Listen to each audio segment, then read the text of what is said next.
France a déjà perdu la Coupe du Monde. C'est le Maroc qui va gagner. Mais pourquoi? Parce que ça sera un arbitre argentin. Ça y est, c'est officiel.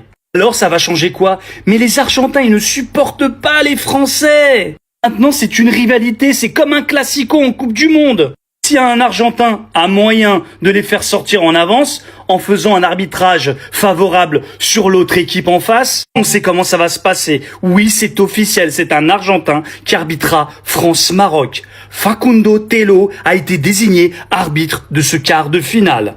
Tu peux dès maintenant partager cette information et la tête de l'Argentin qui va vous mettre des cartons en veux-tu, en voilà, et des situations favorables pour le Maroc. Même si le Maroc joue super bien, ils peuvent gagner sans arbitrage. Mais là, ça sera encore plus facile. Vous en pensez quoi? Dites-le moi tout de suite maintenant dans les commentaires. Mais quand même, c'est une dinguerie. Comment ils ont pu mettre un rival, genre un Argentin, pour arbitrer ce match? C'est une dinguerie la plus totale. Vous en pensez quoi? Mais non, c'est pas possible. C'est la première fois dans l'histoire de la Coupe du Monde que 5 arbitres officiels viennent de la même nationalité. Et en réalité, êtes-vous choqués? Parce que moi, ça me choque pas. Plus c'est gros, plus ça passe. Avec tout ce qui se passe dans cette Coupe du Monde, attendez-vous à voir encore des choses incroyables qui risquent de se produire. Parce que la fin de la compétition arrive à grands pas. Et je crois qu'au niveau des instances, il y a encore beaucoup de surprises. Je sais pas pourquoi ils font ça. J'en ai aucune idée. C'est le sport le plus populaire, c'est le sport le plus regardé, c'est le sport presque le plus aimé, sans faire offense aux autres sports. Limite, ils se disent, regarde ce qu'on va faire. Tu crois que ça va passer? Ouais, t'inquiète, ça va passer. Tu sais, des petits challenges que tu peux faire entre potes. Eh ben, j'ai l'impression que c'est comme ça que c'est géré ce football. La nostalgie m'anime, ça je pense que c'est valable pour tout le monde. Mais en réalité, est-ce qu'on s'attendait pas à voir ces choses-là? Oui, bien sûr. On avait dit en début de compétition, comment va se passer cette Coupe du Monde? Et là, plus ça avance et plus on comprend que certaines choses qui se passent, ne doivent pas véritablement se passer, et surtout que là, par exemple, c'est la première fois de l'histoire de la Coupe du Monde que des arbitres officiels, sont tous argentins, quoi. Bon, à suivre. Waouh, quel hasard! Putain, c'est vrai qu'on s'en doutait pas. C'est vrai qu'on ne le voyait pas venir du tout. On ne le voyait pas venir. Mais la FIFA qui refuse l'appel qu'a fait la Fédération française de football par rapport au carton jaune qu'a pris Michael Olise face au Paraguay. Vous savez, sur la simulation là, de Galarza. Parce qu'en fait, Galarza, il vient de chauffer. Michael Olise fait juste un petit chute, hein. Mais vraiment un petit chute. L'autre, il tombe par terre, il se roule par terre, on ne sait pas pourquoi. Michael Olise a pris jaune. Du coup, on fait appel, normal. Parce que s'il prend un jaune face au Maroc, potentiellement, il peut être suspendu pour la demi-finale derrière. Si on se qualifie, on ne va pas se projeter. Mais voilà, vous comprenez. Mais par contre, quand c'est Balogun, qui a pris un rouge, c'est pas un jaune, hein. Il a pris un carton rouge. Sur une faute où il peut tuer la cheville, il peut casser la cheville, il peut briser la cheville, je vais utiliser tous les termes, il peut tuer la carrière d'un joueur, il prend un rouge, c'est un rouge, hein. Là, ils font appel et ça passe. Le gars peut jouer quand même. Et donc nous, on fait un appel sur une simulation qui peut nous mettre en danger sur la suite de la compétition et qui va en fait jouer sur la performance de Michael Olise demain. Ça passe pas. En fait, les gars, je vous dis, hein, j'ai trop de respect pour la fédération, pour les joueurs, ce qu'ils sont en train de proposer, parce que le nombre de personnes qui auraient câblé actuellement, le nombre de sélections qui auraient pété un câble, il y en a beaucoup. Je vous dis, il y en a beaucoup. Vraiment, c'est très, très, très fort ce qu'ils sont en train de faire. Il faut mettre beaucoup de respect. Maintenant, la seule réponse qu'ils peuvent donner, c'est sur le terrain, on le sait, et je sais que c'est leur mental, et ils vont le faire. Mais ce qu'on est en train de vivre dans cette Coupe du Monde, et pas que la France, hein, beaucoup de sélections, c'est un scandale. C'est un pur scandale. Sincèrement, c'est ridicule. En fait. Je sais même plus quoi dire en fait. Journée après journée, c'est de pire en pire. Alors vraiment, c'est de pire en pire. Ils s'en cachent même pas. Maintenant les gars, je vais être très clair avec vous. Quoi que vous pensez, quoi que vous disiez, j'en ai rien à battre là. Parce que ça commence à faire trop. Je sais pas si vous voyez ce qui est en train de se tramer dans cette Coupe du Monde. Après les États-Unis, de toute façon, il n'y a plus rien qui m'étonne. Si pour vous, vous n'arrivez pas à voir ce qui est en train de se tramer dans cette Coupe du Monde, c'est votre problème. Pour la première fois de l'histoire de la Coupe du Monde, un corps arbitral entier, c'est-à-dire que tout le corps arbitral sera composé de 5 arbitres venant du même pays. Mais la blague, elle aurait pu s'arrêter à là. Facilite l'entente entre les arbitres, etc. C'est jamais arrivé de l'histoire de la Coupe du Monde, hein, qu'un corps arbitral soit composé de personnes venant uniquement d'un seul et même pays. Ces mecs-là sont argentins, ils vont arbitrer le match de la France.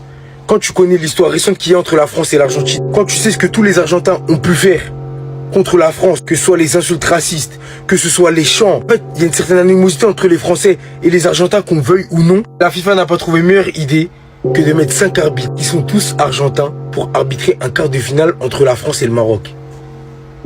Le match, il a même pas commencé que la blague a déjà commencé. Mais pour vous, c'est ok. Mais pour vous, c'est ok. De toute façon, moi, j'ai fini de parler de cette compétition. Je reviendrai en détail sur ce qui s'est passé parce que j'ai pas parlé du carton rouge retiré de Balogun, de toutes ces choses-là, mais c'est un produit marketing, ni plus ni moins. Mais quand vous allez comprendre ça, le monde se portera mieux. Restez sobre, abonnez-vous les gars, ça attrape. J'arrive pas à y croire. C'est la première fois dans l'histoire de la Coupe du Monde que les 5 officiels, les 5 arbitres que vous voyez d'un même match viennent tous de la même nationalité. Et dites-moi une chose, est-ce que ça vous choque? Parce que moi, ce qui me choque le plus, ce n'est même plus cette désignation. C'est le fait qu'on finit par trouver cela normal. On parle quand même d'un quart de finale entre la France et le Maroc. Un des plus gros matchs du tournoi, faut le dire. Un match où la moindre décision arbitrale sera disséquée pendant des semaines. Et malgré cela, la FIFA décide de confier la rencontre à une équipe arbitrale entièrement argentine. L'arbitre central, les 2 assistants, le 4e arbitre et même l'assistant remplaçant, tous argentins. C'est quoi? Infantino veut non seulement donner la Coupe du Monde à l'équipe de l'Argentine, mais aussi lors des grands matchs, donner tous les postes d'arbitre à des Argentins. S'il vous plaît, avec tout le respect, je ne suis pas en train de dire qu'un arbitre argentin ne peut pas être professionnel. Ce n'est pas ça le débat. Le débat, s'il vous plaît, c'est tout simplement la perception. Car oui, quand on organise une compétition d'une telle ampleur, on est censé prendre des décisions qui vont éviter à tout prix des polémiques. Pas des décisions qui vont les créer avant même le coup d'envoi. Parce que oui, n'oubliez pas ceci, s'il y a des décisions litigieuses qui favorisent soit la France ou soit le Maroc lors de ce match, je vous le jure, que tout le monde visera. Tout le monde parlera de cette désignation arbitrale. Et habituellement, dans un monde correct, la FIFA veut à tout prix éviter ceci. Non, pas 1, pas 2, pas 3, pas 4, mais 5 Argentins seront à l'arbitrage pour France-Maroc. Mais wesh. Mais wesh.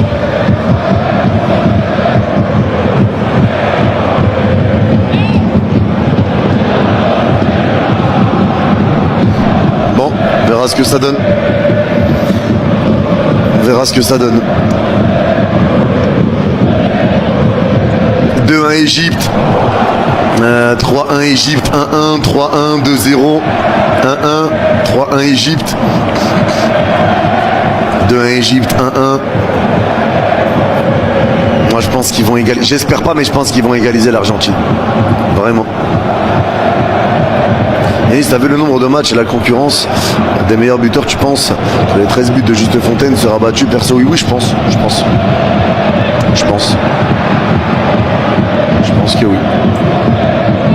Bon, on verra les gars. La majorité, vous êtes quand même enthousiaste pour l'Égypte. Les gars, dites-moi que c'est une blague. S'il vous plaît, dites-moi que c'est un prank. France-Maroc jeudi, tout le corps arbitral est argentin. Les gars, c'est une blague ou c'est pas une blague? L'arbitre est argentin, l'arbitre assistant, l'arbitre de touche, la VAR. En fait, ils veulent nous faire tomber. En fait, c'est une corruption, la FIFA. En plus du tirage argentin, déjà ce soir, c'est le Texier qui est arbitre Argentine-Égypte. Mais on peut voir qu'il y a eu beaucoup de choses sifflées. Donc clairement, il a juste fait son boulot. Même certaines fautes, je trouve, un peu données à l'Argentine. Mais là, je dis, à mon avis, après le match qu'on a eu face au Paraguay, où l'arbitre n'avait rien sifflé d'ailleurs, le Paraguay finit à 0 carton jaune. Jeudi, on affronte le Maroc. Et l'arbitre, et tout le corps arbitral, est argentin.